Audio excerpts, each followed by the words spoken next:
안녕하세요. 이번 시간에는 행동치료에 대해서 알아보도록 하겠습니다. 자, 여러분들이 거의 몇 가지 주요한 상담 이론들에 대해서 살펴보고 나름대로 정리를 해보면서 의문점을 갖게 되셨을 것 같아요.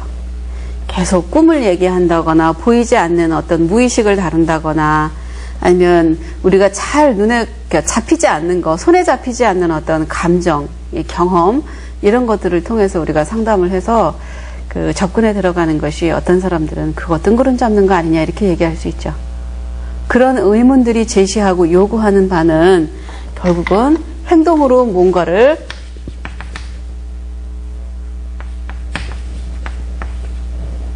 보여질 수 있어야 되지 않냐 이렇게 얘기하는 거죠. 자, 그렇다면 행동으로 어떤 면모들을 보여줄 수 있고 행동을 어떻게 변화시켜 줄지에 대한 것들을 행동치료를 통해서 우리가 한번 알아보게 될 거예요. 자, 그렇다면 이 행동치료라고 하는 거는 결국은 그 사람의 행동을 변화할 수 있도록 돕는 것이다.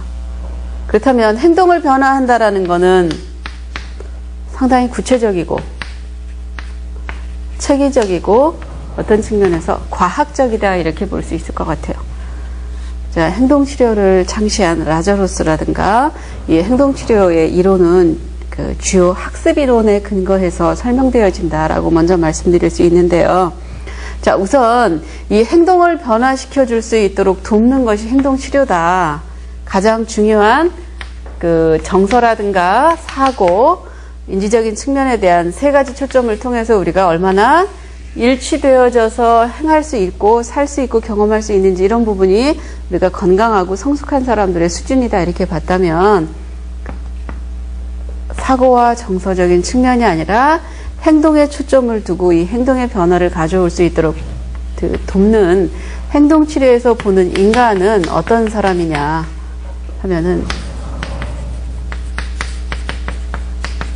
백지설을 주장하죠. 백지 상태에 있다. 곧 하얀 낙서되지 않은 그려지지 않은 하얀 흰 종이와 같다 이렇게 봐요. 그렇다면 그 흰 종이에 우리가 어떤 그림을 넣어주느냐에 따라서 그 종이에 그려진 그림들이 뭔가를 우리한테 구체적으로 진술할 수 있다 이렇게 보는 것처럼 결국은 인간에게는 어떻게 해야 하는지 그 행동을 구체적으로 배우는 것이 보다 더 내담자를 바람직하게 변화될 수 있다 이렇게 얘기를 해요. 그래서 많은 경우에 이제 백지설을 주장하기도 하지만 그 이론적인 근거나 이런 거는 학습 원리를 사용하게 된다 이렇게 말씀드릴 수 있죠.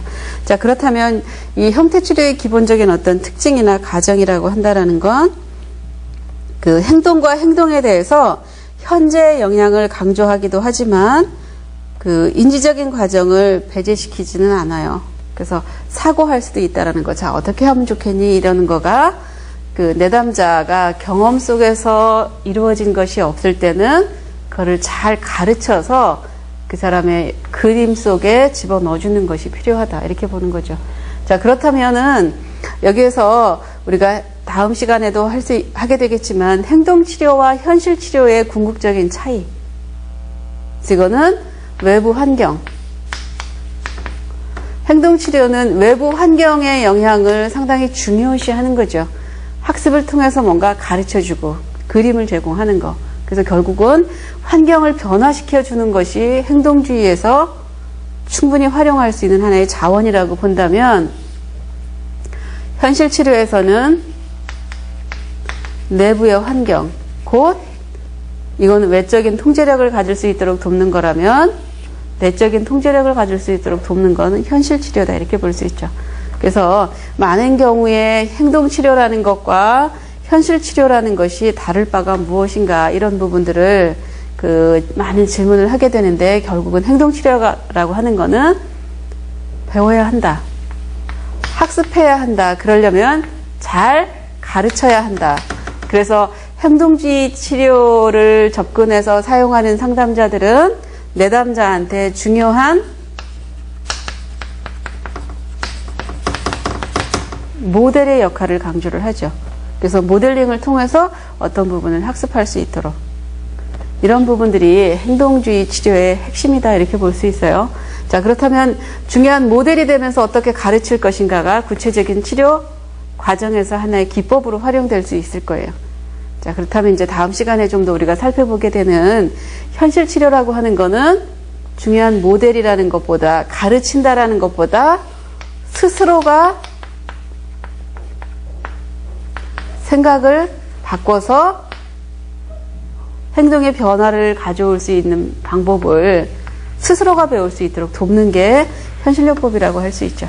자, 그렇다면 이제 우리가 이 행동치료라고 하는 부분은 다른 상담 이론들하고 좀 더 두드러지게 표현하는 부분은 인간은 모르기 때문에 그러한 문제를 경험하게 된다 이렇게 보죠. 그렇다면 환경의 영향을 상당히 중요하게 강조를 하기 때문에 상담 과정에서 환경을 바꿔줄 수 있는 한에서는 환경을 최대한으로 바꿔주자. 그것이 곧 내담자의 어떤 변화를, 행동의 변화를 가져올 수 있는 것이라면 무조건 환경을 바꿔야 되는 건 아니지만 그래서 환경과 인간의 상호작용을 상당히 강조를 많이 하죠. 그래서 최근에는 이제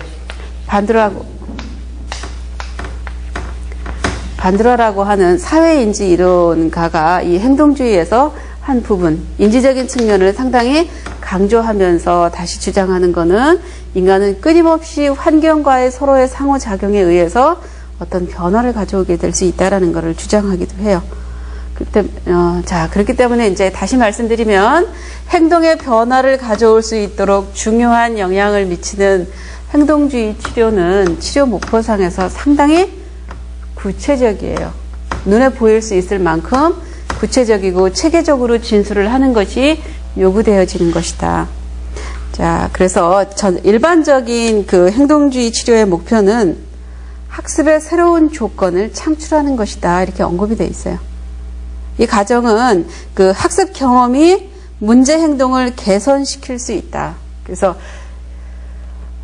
특히 청소년들이 많은 문제를 유발하게 되는데 그것은 곧 배워서 그렇다라는 거죠. 자기 스스로가 경험한 것보다는 일단 사회적인 현상을 통해서 배운 것과 또 자기가 한번 해본 걸 통해서 배운 거에 의해서 나타나는 것이다. 곧 그렇기 때문에 문제를 해결할 수 있는 방법은 다르게 해보는 것을 체험하고 학습을 하였을 때 그러한 변화를 충분히 가져올 수 있다. 이렇게 얘기해요.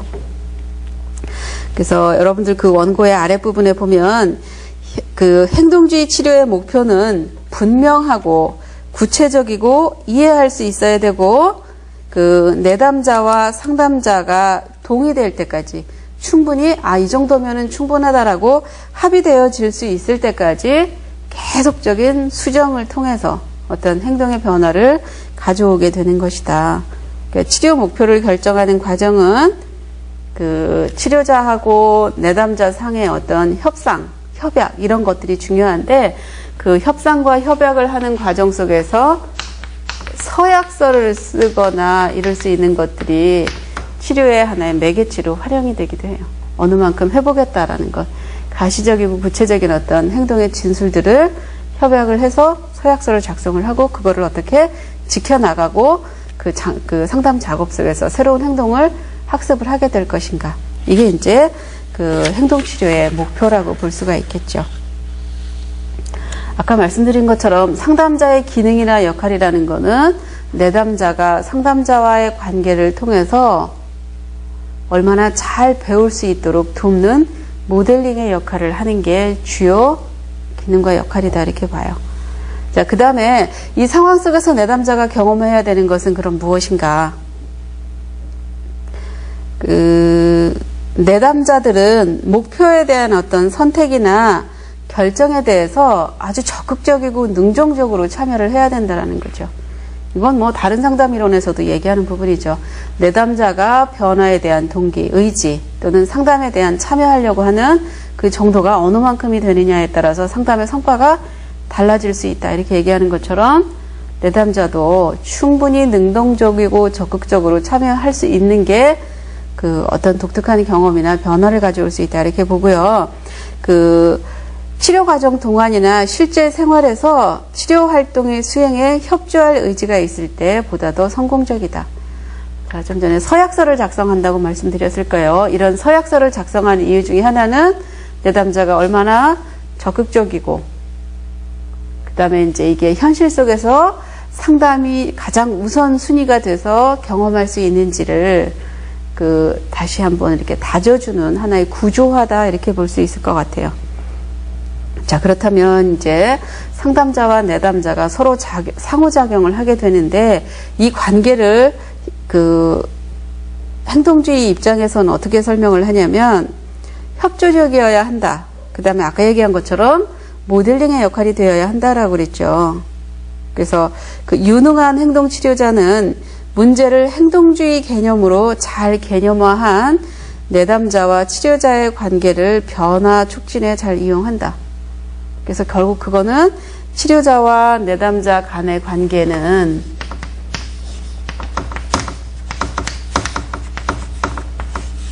모델링을 통해서 이루어질 수 있다, 이렇게 볼 수 있죠. 자, 그렇다면 이제 구체적인 행동의 변화를 촉진시켜 주는 데 있어서 모델링의 역할을 체험을 하고, 그 모델링을 통해서 자신이 어떤 부분에 좀 더 변화가 돼야 될지를 적극적으로 참여하고 노력을 하게 된다면 구체적인 기법에는 어떤 것들이 있나 말씀드리도록 하겠습니다. 여러분들이 오늘 꼭 기억하셔야 되는 것 중에 하나는, 행동주의 상담에서는 이완시키는 것을 가장 기본적인 거로 본다라는 거예요. 이 사람의 신체적인 이완, 그 다음에 체계적, 그런 불안 요소의 감정들을 어떻게 처리하고 다룰 건지를 중요한 테마로 잡아서 활용을 하게 되고, 그 다음에 이제 라자로스가 제시한 중다양식 치료라는 게 있어요. 그 부분에 대해서만큼 여러분들이 분명하게 인식을 하고 계셔야 할 것입니다. 자, 행동주의에서는 행동의 변화를 배울 수 있도록 돕는다라고 했을 때, 구체적인 기법으로 보면 모델링을 통해서 배울 수 있는 방법 중에 하나가 자기주장 훈련.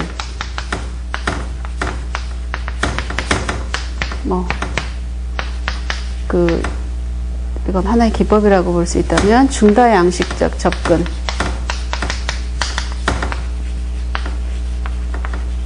그 다음에 이제 이완훈련 또는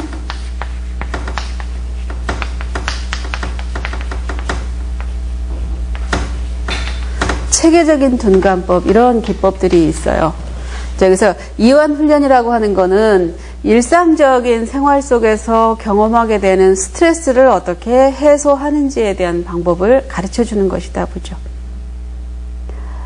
자, 이완훈련 하니까 예전에 제가 경험했던 사례가 생각이 나는데, 상담을 하러 왔는데 중년 부인이었어요. 근데 그 부인이 갑자기 이제 상담실에 들어왔는데, 첫 느낌이 뭐냐면 너무나 긴장되고 경직되어 있어서 누가 무슨 얘기를 해도 들리지도 느껴지지도 않을 거라는 생각이 들었어요. 하여간에 이제 인사는 하고 자리에 앉았는데, 도저히 이 상태에서는 이 내담자하고 어떤 대화를 이끌어갈 수 없겠다라는 생각이 들어서 제가 이제 이분한테 즉각적으로 좀 제시를 했는데, 좀 잠깐 일어나서 저를 좀 따라해 보시겠어요? 그랬어요.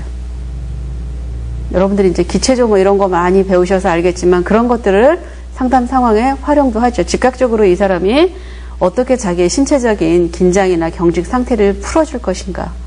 제가 이제 몸풀기 훈련을 같이 일어나라 그러니까 자동적으로 일어나시더라고요. 왜 일어나야 되는지 이유를 물어보는 게 아니라, 그만큼 자기 자신의 관심이 있는 것보다는 외부 상황에 모든 감각에 초점이 맞춰져 있다는 거죠. 자, 여러분들이 상담을 하시게 될 때 상담 상황에서 가장 첫 번째 요소 중에 하나는, 치료자가 해야 되는 과업 중에 하나는, 내담자가 오감이나 여러 가지 자기의 주요 관심사를 밖에서 찾는 것보다는 내부에 집중시켜 줄 수 있도록 하는 게 치료의 첫 단계예요. 그래서 이제 이분이 일어섰는데 몸풀기를 막 했어요. 근데 계속 따라 하더니 어느 정도 이게 이제 몸이 풀리고 긴장이 이완되면서 내가 무엇을 하고 있나, 이런 스스로에 대한 어떤 질문을 던지게 됐나 봐요. 그러더니 씩 웃더라고요. 그래서 이제 앉아도 되겠다. 그러고 나서 이제 구체적인 상담으로 진행을 하게 되는데, 이렇게 치료 과정 속에서도 적용을 시켜볼 수도 있고, 이런 체험들을 통해서 배워진 부분들이 일상생활에서 자기가 너무나 긴장되었을 때 한번 사용할 수도 있게 되겠죠.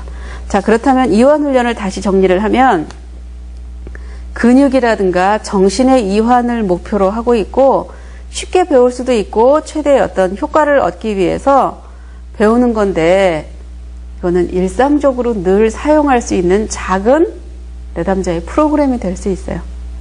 그래서 일상생활에서 발생되는 스트레스에 대처하는 방식을 가르쳐 주는 거. 뭐 몸풀기가 될 수도 있고 아니면 호흡을 깊이 들이마시고 내쉬고 이런 방법들도 아주 효과적일 수 있죠. 그래서 자기 내면에 초점을 좀 맞춰서 자기가 경험하고 있는 것들이 어떤 것인지 인식을 할 수 있었을 때 보다 더 자기의 근육이라든가 정신이 이완이 되고 그 안에서 자기가 좀 더 구체적으로 이 현실에 충실하고 뭔가를 체험할 수 있도록 돕는 거라는 거죠. 자, 그 다음에 볼 수 있는 게 체계적인 둔감법이다라고 하는 게 있어요. 이 체계적인 둔감법이라고 하는 거는 그 행동주의 치료가 학습 원리에 근거했다 이렇게 본다면 이거는 그 고전적 조건 반응 형성 이론에 의해서 만들어진 기법이다 이렇게 보죠. 그래서 이 체계적인 둔감법이라고 하는 거는 주로 불안감과 관련되어진 부적응 행동들을 줄여주는 방법 중에 하나예요. 그래서 그 부정적인 감정, 그러니까 불안과 관련되어진 감정들을 불안함을 회피하기 위해서 나타낼 수 있는 행동이죠. 뭐 고소공포증이라든가 아니면은 가장 일반적으로 실험에서 활용되어지는 거는 뭐 에스컬레이터 타는 그 불안감, 그 엘리베이터 앞에서 그 공포스러움 이런 것들을 주로 어떻게 이완시켜서 제대로 그 회피하지 않고 작업을 수행해 나갈 수 있는지 이런 방법들을 그 배우게 되는데 이 체계적인 둔감법이라고 하는 거는 가장 기본적으로 1단계상으로 해볼 수 있는 게 불안 위계표를 작성을 하는 거예요. 어떤 때 불안이 얼마만큼 강하게 경험되어지는지 이런 위계표를 작성을 하는 거. 그 다음에 이제 점차적으로 그런 불안감을 줄여갈 수 있는 방법을 단계별로 시도를 하는 거죠. 그래서 실제적으로 에스컬레이터 타는 거에 대해서 불안감이 너무 큰 사람이라면 그 앞에 가면 불안감이 너무 크니까 가지 않고 그 에스컬레이터 앞에 서서 이게 타려고 하는 준비를 한번 체험을 한다거나 그걸 통해서 불안감이 어느 정도인지 그래서 그런 부분에 대해서 편안함으로 상상이 되어졌을 때 일단 한번 이제 시도를 해보는 거죠. 그 앞에까지 가본다거나 그 다음에는 이제 한번 타보거나 그 다음에 이제 좀 더 몇 계단을 더 타본다거나 이제 이런 방식으로 그래서 결국은 이 불안감이 체계적으로 둔해질 수 있도록 그래서 불안함 없이 그러한 상황에 직접적으로 경험을 할 수 있고 그것이 하나의 행동으로 나타날 수 있도록 돕는 방법이 체계적인 둔감법이다 이렇게 봐요. 자, 그 다음에 이제 뭐 이 기법들과 더불어서 가장 중요하게 다루어지는 거는 모델링이라 그랬죠. 치료자가 어떻게 표현을 하고 행동을 하느냐 이런 것들이 그 행동주의에서 내담자가 가장 많은 경험을 할 수 있는 요소다 이렇게 보고요. 그 다음에 이제 자기 표현 훈련이라는 게 있죠. 이거는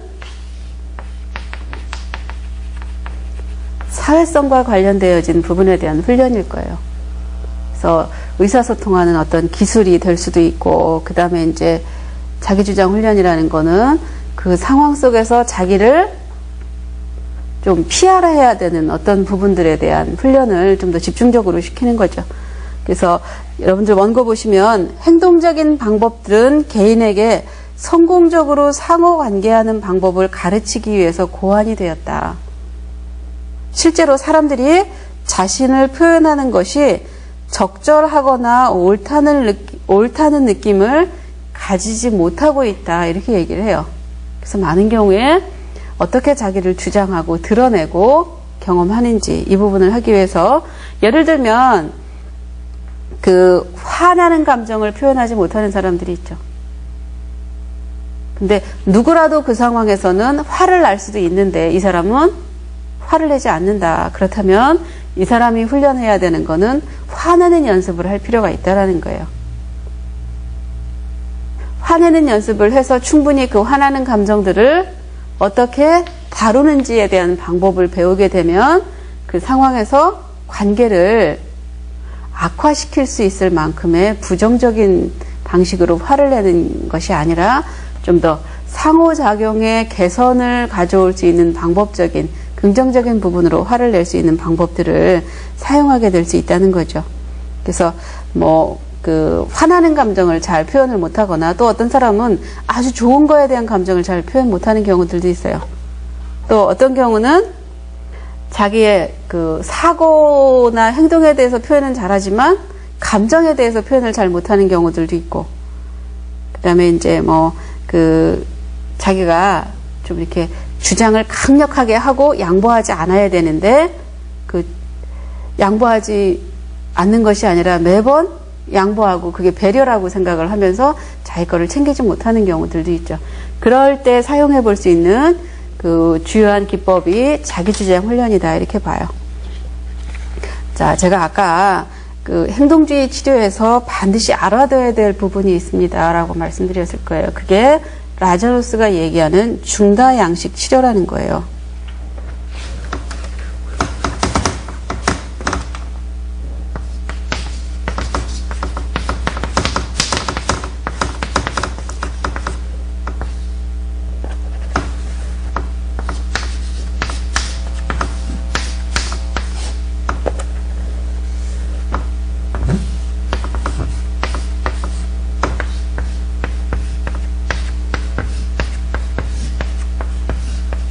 자, 베이직 아이디라고 얘기를 하는데, 이 중다양식 치료는